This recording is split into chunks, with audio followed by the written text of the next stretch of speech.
Assalamualaikum. Waalaikumsalam warahmatullahi wabarakatuh. Apa kabar, Bang? Alhamdulillah baik, Bang Andre. Alhamdulillah, senang sekali ketemu Abang dalam keadaan sehat nih. Kelihatan wajah juga lebih cerah ini. Siap. Kayaknya baru dapat ini rezeki banyak sekali nih. Capek, Bang Andre, capek. Baru beraktivitas. Bagaimana?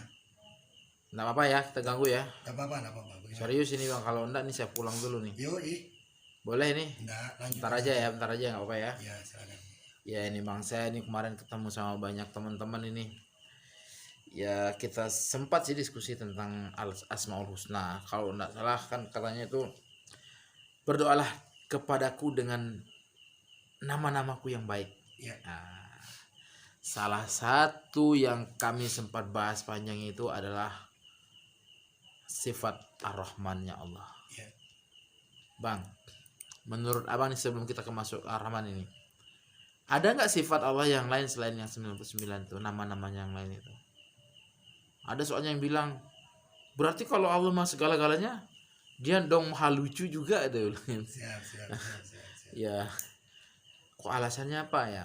Mungkin Abang bisa jelasin supaya jangan dipakai main-main itu. Kan nggak menarik kalau digunakan sebagai apa? Kata-kata yang nggak sopan lah kalau menurut kita gitu ya. Bang, mungkin bisa dijelasin seperti apa kita menyikapi, kemudian ya ada namanya orang iseng kan. Dulu aja orang sebelum mendapat hidayah kan minta perang gitu kan, mau bunuh nabi malah gitu kan. Ya. Sekarang jangan sampai gara-gara orang bilang oh Allah tuh maha lucu kemudian kita ini. Mungkin Abang bisa jelasin Bang, sikap kita sebagai orang yang tahu, yang paham bagaimana menyampaikan supaya orang ini juga tidak merasa ditekan, tapi diajak diskusi yang menarik, tapi dia juga bisa menerima itu sebagai sebuah kebaikan gitu. Ya. Silakan Bang. Terima kasih, Bang Andre. Berbicara mengenai masalah sifat, berbicara mengenai masalah asma, artinya nama-nama Allah Subhanahu wa Ta'ala. Memang kita akui kan, kita juga di SD dulu diajar begitu, Bang, bahwa Allah itu maha segala-galanya. SD, SMP, bahkan kita ngaji, wah yang maha segala-galanya Allah, yang maha kuasa, Allah yang maha segala-galanya, kan seperti itu. Nanti segala-galanya ya, kalau misalnya ada orang yang mengatakan Allah itu maha lucu, apalagi tadi Bang Andre sudah mengatakan doa, silahkan berdoa kepadaku sesuai dengan apa. Kalau misalnya saya mengharapkan rezeki nih, ya saya bermohon namanya ya Rozak, kan begitu, yang maha pemberi rezeki misalnya. Kalau saya ingin terjun di politik misalnya, ya Malik, kan seperti itu. Jadi dan seterusnya. Nah kemudian kalau pelawak kan bisa jadi berdoa kepada Tuhan. Nah karena dia, apakah Tuhannya pelawak berbeda misalnya dengan Tuhannya orang alim, kan tidak seperti itu. Tapi hanya saja kenapa dikatakan Asmaul Husna? Ini kodifikasi ulama menamakannya, Bang. Artinya Asmaul Husna itu Tuhan Syadidul Iqab. Tuhan maha pemberi pembalasan yang luar biasa pahitnya, luar biasa sakitnya. Wa huwa Syadidul Iqab. Jadi balasan Tuhan itu luar biasa pedihnya. Bahkan dalam hadis itu dikatakan neraka itu la ainun ra'at wala udunun samiyat wala khatara ala qalbil bashar. Enggak bisa dibayangkan bagaimana pedihnya neraka itu, gitu loh. Jadi tetapi kemudian berarti Tuhan maha kejam dong. Nah, cuman kesepakatan ulama dalam etika beragama larinya. Makanya disebut Asmaul Husna, nama-nama yang baik. Kan seperti itu. Nah, kemudian etika kita mengatakan ya kejam itu mungkin bukan baik, bukan lucu itu mungkin kurang elok dan sebagainya. Tapi bahwa Allah Subhanahu wa Ta'ala maha segala-galanya. Ya dia menciptakan, kalau saya sih tidak aneh ketika dikatakan oh Tuhan itu maha lucu, ya tidak aneh karena dia menciptakan ulama, Pak. Ulama sebenarnya menciptakan pelawak. Ya kan? Pelawak itu dalam 7 menit bisa sekian ratus kali ketawa, Pak. Dan itu kan kembalinya ke Allah Subhanahu wa Ta'ala yang mampu menciptakannya. Dan seperti itu. Nah, kalau dikatakan maha kejam juga seperti itu. Nah, baik. Saya akan fokus ke Ar-Rahman tadi, Bang. Jadi Ar-Rahman ini memang luar biasa, salah satu sifat nama Tuhan. Ya. Kalau bukan sifat, kalau sifat 20, sifat itu ada 20 sifat, nanti lain mungkin dalam persoalan lain saya tidak ingin fokus dalam persoalan itu. Jadi Rahman ini nama Tuhan yang kerap kali disebut,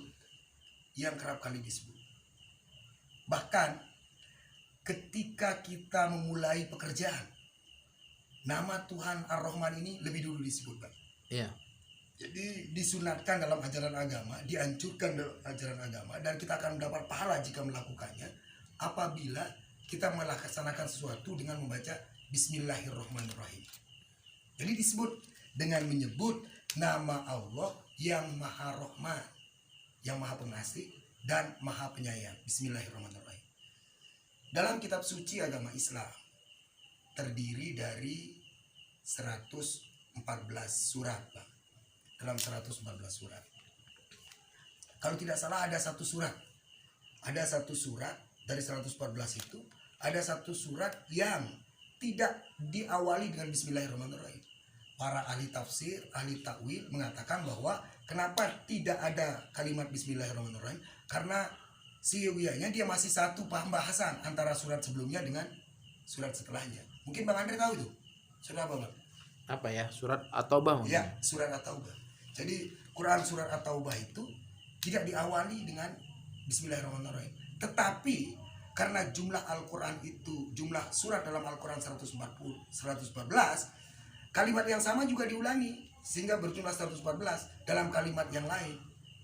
Dalam ketika berbicara tentang kisah Sulaiman, innahu min Sulaiman wa innahu bismillahirrahmanirrahim. Jadi dia tidak dituangkan dalam surat Taubah, tapi dituangkan dalam surat yang lain.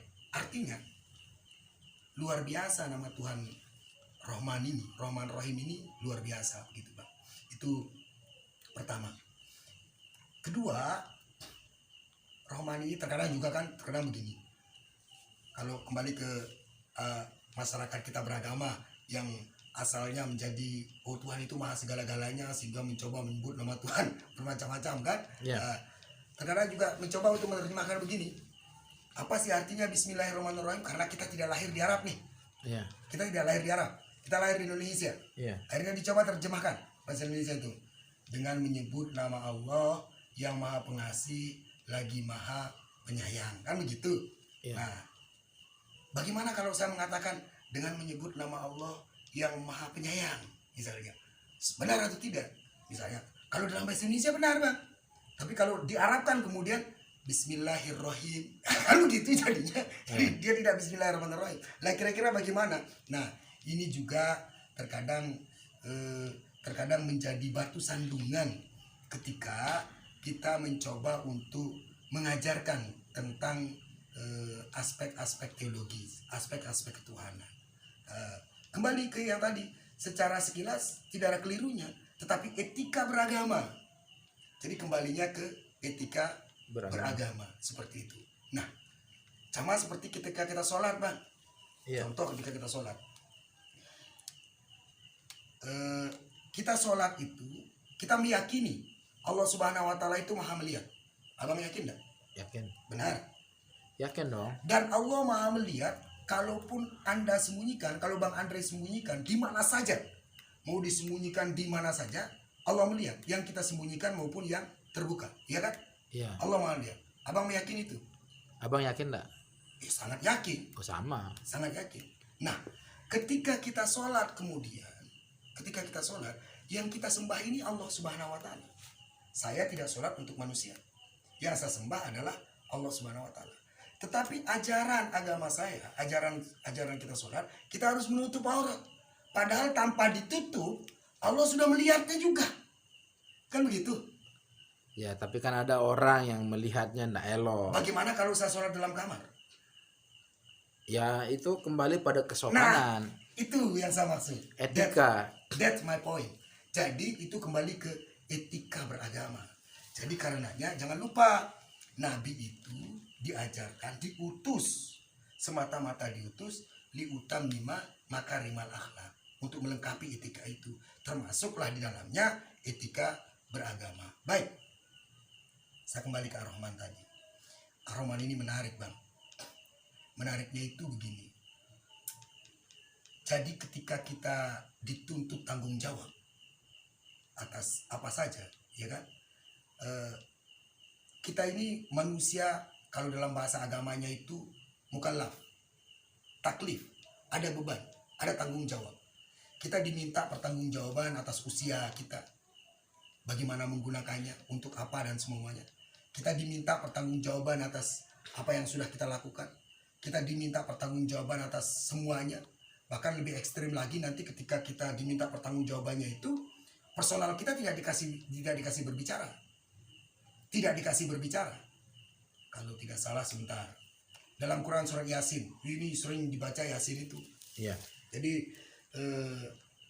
Jadi al-yauma nakhtimu ala afwahihim wa tukallimuna aydihim wa tashhadu arjuluhum bima kanu yaksibun. Ini populer ketika kita, karena sering kita baca Yasin kan. Al-yauma nakhtimu ala, pada hari kita diminta pertanggungjawaban itu ditutup potensi kita untuk ngomong, yang afwahim. Mulut kita itu ditutup, kemampuan kita untuk berdiplomasi, berlobby itu ditutup. Pledoi istilahnya dalam bahasa hukum itu ditutup. Nah, wa tashhadu arjuluhum bima kanu yaksibun. Kemudian yang memberi bersaksi itu adalah, di sana disimbolkan kaki tangan. Artinya seluruh amal perbuatan kita yang akan memberikan kesaksian itu. Itu sebagai konsensus tanggung jawab itu. Sebelum kita diminta tanggung jawab itu, Bang, kenapa kita mesti, misalnya ketika kita berdoa memohon rezeki, kita seru Ar-Razzaq. Ketika kita butuh dikasihani orang, kita sebut Ar-Rahman banyak-banyak gitu ya, sesuai dengan namanya. Karena Tuhan sebelum minta pertanggungjawaban, dia juga bertanggung jawab atas penciptaan yang sudah dilakukannya. Nah, implementasi dan aktualisasi dari tanggung jawab moral Tuhan setelah menciptakan dalam Quran surah Ar-Rahman ini, dalam namanya, terkemas dalam namanya Ar-Rahman ini, yang maha pengasih ini. Mengasihi itu bukan sayang, Bang, dia berbeda. Kasih itu abang bisa ngasih siapa saja, ya kan? Kadang bisa ngasih anak saya, tapi terkadang juga bisa ngasih pengamen jalanan, kan begitu? Ya, misalnya saya punya uang nih, saya bisa kasih siapa saja. Ini makanya diletakkan dalam Kamus Besar Bahasa Indonesia itu maha pengasih.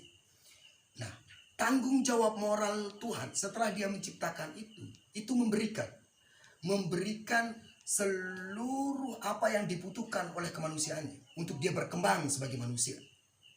Ketika dia diciptakan tumbuhan, diberikan struktur dan infrastruktur untuk melengkapi kehidupannya, seperti itu. Jadi tanggung jawab segala sesuatu yang dibutuhkan. Karenanya dalam implementasi pengejawantahan sifat rohmannya Tuhan ini, Tuhan memberikan siapa saja tanpa diminta, dan tanpa pandang bulu. Mau dia kafir dalam perspektif agama Islam nih, mau dia taat beragama, mau dia ogah-ogahan beragama, atau mau tidak tahu dalam agama, atau memusuhi agama, tetap akan diberikan oleh Allah Subhanahu wa Ta'ala. Tetap diberikan bernapas, ketika dia makan tetap fungsi paru-paru, fungsi hati, fungsi hidung, fungsi telinga, tetap diberikan sebagaimana manusia itu. Nah, disinilah tanggung jawab moral Tuhan itu ketika menciptakan. Jadi bisa saya katakan dalam perspektif filosofis, jadi bahwa seakan-akan bahwa Ar-Rahman ini adalah pengejawantahan sifat Tuhan setelah dia menciptakan. Karenanya dia digandeng, selalu beriringan, Bang. Setelah Ar-Rahman ada Ar-Rahim. Bismillahirrahmanirrahim. Nah, jadi mengenai masalah pemberian itu saya bisa berikan siapa saja. Tetapi sayang saya itu hanya orang tertentu. Hanya orang tertentu. Nah, Rahim inilah yang menunjukkan di sini di sini prestisiusnya. Di sini misalnya yang berprestasi, di sini misalnya yang taat, di sini misalnya yang waro, di sini yang diberikan imbalan yang sudah berbuat. Jadi umat pilihan itu diberikan dalam rahim Tuhan. Kasih sayang Tuhan. Oh ini dia rajin berusaha, dikasih, Bang. Seperti itu. Nah, adapun Rahman ini menyangkut keduniaan ini, siapa saja itu diberikan. Bahkan kalau memang potensi kemanusiaannya besar, kadang lebih besar dapatnya ketimbang orang yang taat. Jadi tergantung kontribusinya juga ya. secara duniawi ya kalau Tergantung Ar-Rahman. potensi. Ya, tergantung kontribusi secara. Jadi secara logisnya itu begini, Bang. Abang punya anak, Ya, punya anak. Oke. Ketika saya punya anak, ini saya ke anak ini sudah dalam sayang, Bang. Sudah dalam sayang. Pengasih itu sudah lewat. Buktinya ketika dia masih kecil, ketika dia masih bayi, tanpa dia minta, ini diberikan sesuai dengan kebutuhannya. Ya, kita berikan sesuai dengan kebutuhannya. Nah, ketika besar dan anak yang mana saja, mau dia taat, mau tidak, dan semuanya kita berikan. Diberikan. Bahkan yang mampu makan banyak misalnya, ya lebih banyak ketimbang yang ini kan. Yang mampu tidur banyak, ya tidur banyak. Tetapi terkadang ketika sayang itu ada, contoh saya punya anak SMP nih, secara aturan hukum dia belum memiliki surat izin mengemudi. ya, Secara kesehatan, misalnya secara psikologis dia juga masih kecil untuk mengendarai kendaraan bermotor. Ketika dia minta motor, bukan berarti saya tidak memberikan, tapi karena sayang saya, sehingga masih berpikir, begitu loh. Rewardnya itu. Nah, jadi disinilah rohim Tuhan itu. Jadi dipilih atas umatnya yang paling tepat yang ya paling tepat bagi menerima itu ya. yang paling tepat menerimanya. Karenanya yang menerima rohim Tuhan itu ya Yang sudah siap. yang sudah siap dan pilihan. Kalau Rahman ini siapa saja. Dan seperti tadi saya logikakan kepada anak-anak kita itu. Seperti itu, Bang Krawi. Berarti kalau kita lihat orang, dia sukses sekali, dia ini sekali, itu masih di tataran Rahman ya, Masih kita taruh. masih tataran Rahman. Tapi kalau Rahim, abang bisa enggak menjelaskan orang-orang yang akan dipilih, orang-orang yang akan dipilih oleh Allah Untuk mendapat predikat rahim untuk itu. mendapatkan predikat Rahim. Secara simpelnya begini, Bang. Jadi untuk bagaimana seseorang itu biar mendapatkan rohim dari Allah Subhanahu wa taala. Itu sekarang sederhananya begini. Dalam kalimat bismillahirrahmanirrahim itu yang lebih dulu disebut adalah sifat rohmannya. Sifat pemberinya Allah Subhanahu wa taala. Baru disifat rohimnya. Yang Bang Andre tanyakan bagaimana seseorang itu bisa mendapat rohim dari Allah Subhanahu wa taala. Saya menjawab ada dua. Yang pertama dengan memaknai kalimat tadi. Bahwa jadi untuk mendapatkan rohim Allah Subhanahu wa taala yang datangnya belakangan itu, bahwa kita harus berlaku rohman dulu atas makhluk yang ada. Jadi mungkin dalam video saya yang lain dalam beberapa kesempatan saya pernah mengatakan, hatta kita memelihara burung maka kita harus bertanggung jawab atas itu. Berpikir tentang kesehatannya, berpikir tentang makanannya, berpikir tentang keamanannya, bahkan berpikir tentang seksualitasnya. Jadi kita harus berpikir rohman dulu kepada makhluk Allah Subhanahu wa taala Tanpa membedakan. Niscaya rahim Allah itu akan datang. Nah, apalagi dalam kualitas kita sebagai kemanusiaan. Jadi manusia itu mungkin nanti akan saya bicara dalam kesempatan yang lain. Ada persaudaraan yang kita bangun karena kita satu keyakinan.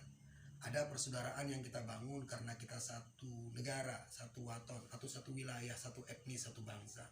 Ada persaudaraan yang terbangun karena kita satu nasib sepenanggungan. Tapi ada persaudaraan yang keluar dari lintasan batas semua itu, yaitu sama-sama menjadi manusia. Jadi human right itu sama-sama menjadi manusia ukhuwah basyariah. Mungkin di satu sesi nanti kesempatan khusus saya akan membahas tentang ini. Nah, rohim Allah Subhanahu wa taala,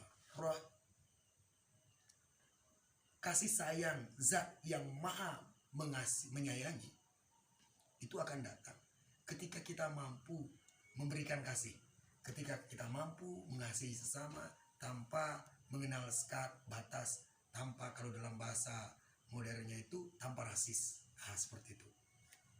Ini dalam kajian etimologi tadi. Ya. Kalau dalam kajian filosofisnya sederhana, Bang.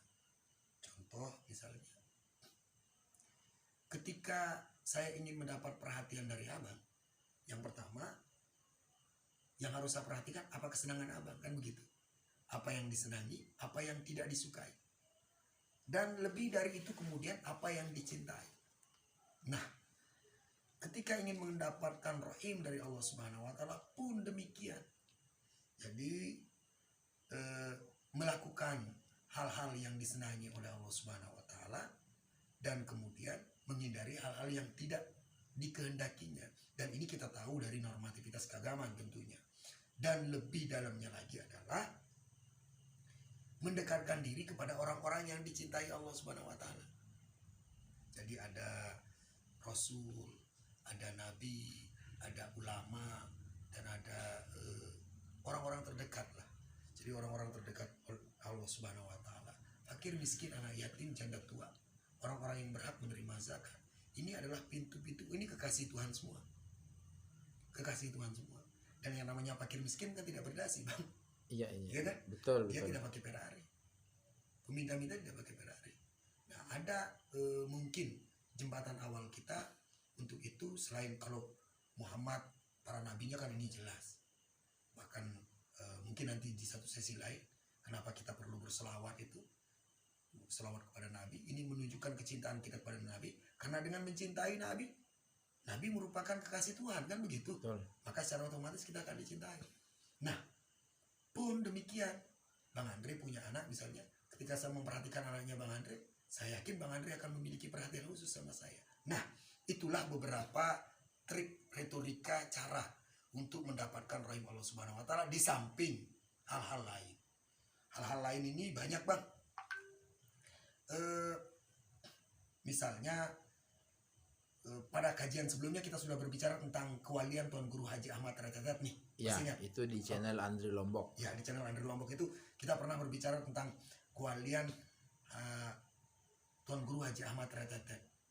Nah, Tuan Guru Haji Ahmad Ratatat ini dalam perspektif hukum, dalam perspektif ilmu tasawuf, jenis kewaliannya itu adalah wali humul. Wali humul ini saya dengar dari guru saya.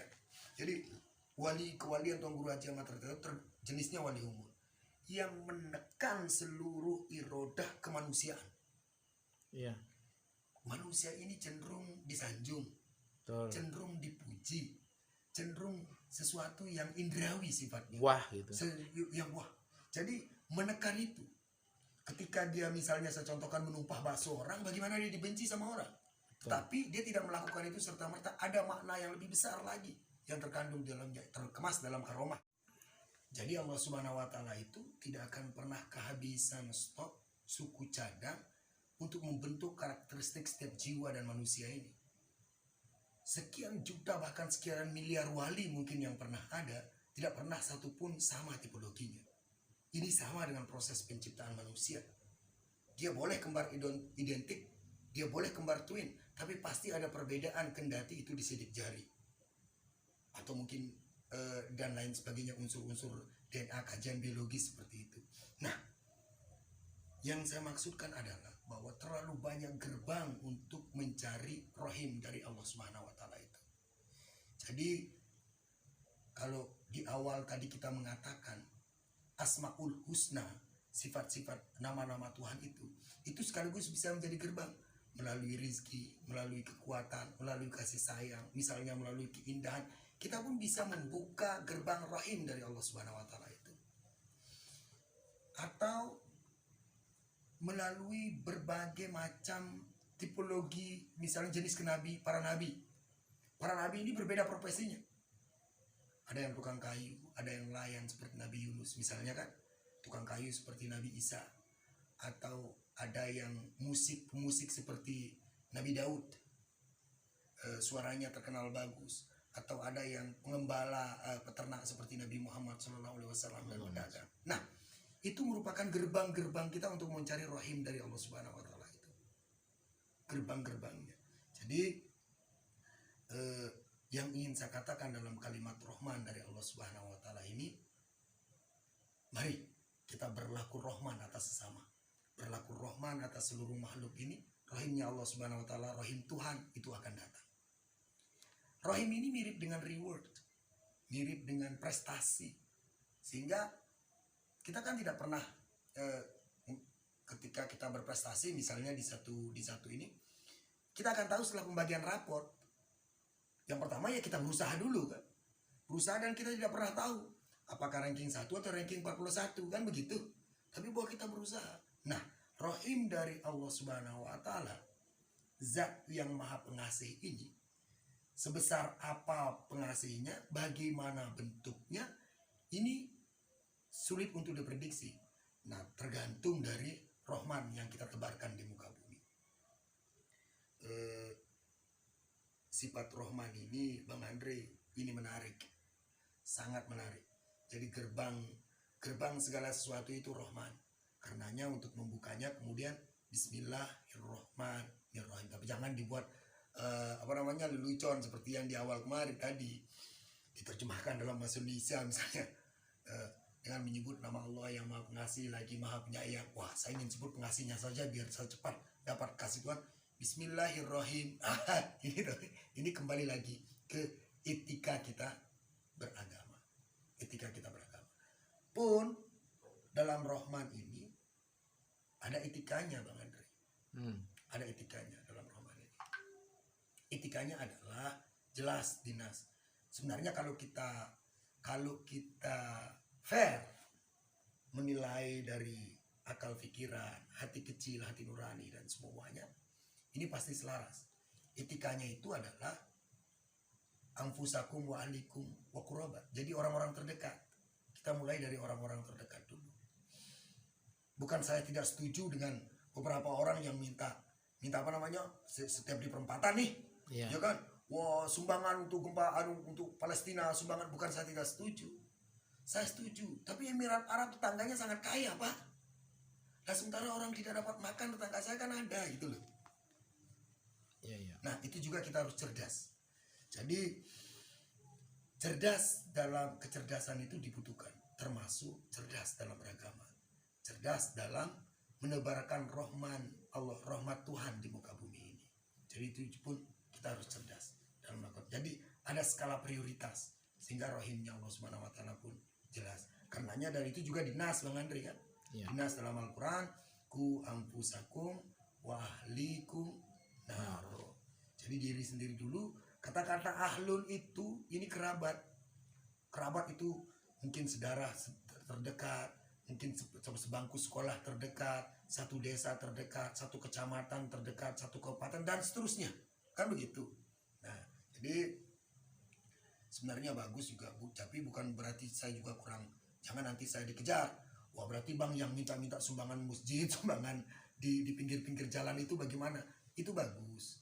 Karena orang mengetuk hati orang untuk bersedekah, mengetuk hati orang untuk mencapai rahmat Allah Subhanahu wa taala itu. Tetapi jangan lupa bahwa tetangga kita juga bangun masjid terkadang, kan? Iya, terkadang kita juga bangun masjid di rumah, bangun musola dan seperti itu. Baik, saya kira itu yang bisa saya utarakan sepintas dulu tentang Rahman ini. Jadi kalau tidak ada yang akan dikomentari, ya menurut saya, jika ada misalnya, saya sangat berharap melalui channel ini misalnya pemirsa atau siapapun yang memiliki pandangan, yang memiliki sehingga memperkaya hazanah kita semua, kan begitu, yang akan membahas nanti lebih detail tentang Rahman Allah Subhanahu wa taala. Karena saya tahu, jangankan kita berpikir mencoba untuk membedah Rahman dari Allah Subhanahu wa taala, membahas satu partikel kecil pun kita pernah ungkap di video Bang Andre, di video Andre Lombok itu, ya kan? Untuk mengungkap nyamuk saja, Tuhan itu tidak malu dengan mengumpamakan suatu hal yang sangat kecil, ya kan? Itu berapa orang yang akan sukses gara-gara itu. Apalagi kita akan membahas Rahman Allah Subhanahu wa taala ini. Rahman Allah Subhanahu wa taala. Jangan lupa, karena beasiswa yang diberikan oleh orang-orang misalnya yang akan menaklukkan negara misalnya, kan, dia memberikan beasiswa, kemudian dia mempelajari budaya orang, lama-lama dia melakukan ekspedisi, kan begitu. Jadi itu juga bagian dari kecerdasan Rahman tadi, Pak. Jadi kalau kita mau tinjau Rahman ini dari kacamata agama, dari kacamata politik, kacamata sosial, semuanya bisa. Tapi yang jelas kaitannya dengan aspek transendental, aspek ketuhanan. Jadi ketika kita ingin mendapatkan rohim dari Allah Subhanahu wa taala, mari kita berlaku rahman dulu terhadap seluruh makhluk yang ada di muka bumi ini, atau paling tidak antar sesama, atau paling tidak melalui diri kita sendiri dan orang-orang terdekat kita. Saya kira itu. Oke, Bang Komeng, terima kasih banyak atas waktunya. Pencerahan yang sangat luar biasa. Kita bisa membuka gerbang rahimnya Allah dengan Asmaul Husna, yaitu Rahmannya Allah itu sendiri. Kita mencontoh bagaimana Allah memberi, kita memberikan yang terbaik untuk diri kita dan sesama, terutama orang-orang yang terdekat. Oke, terima kasih Bang. Sampai jumpa teman-teman Sabda Alam di video berikutnya. Silakan share, like, subscribe. Jangan lupa ya, tombol lonceng biar tidak ketinggalan video terbaru dari Bang Komeng. Assalamualaikum warahmatullahi wabarakatuh. Waalaikumsalam warahmatullahi wabarakatuh.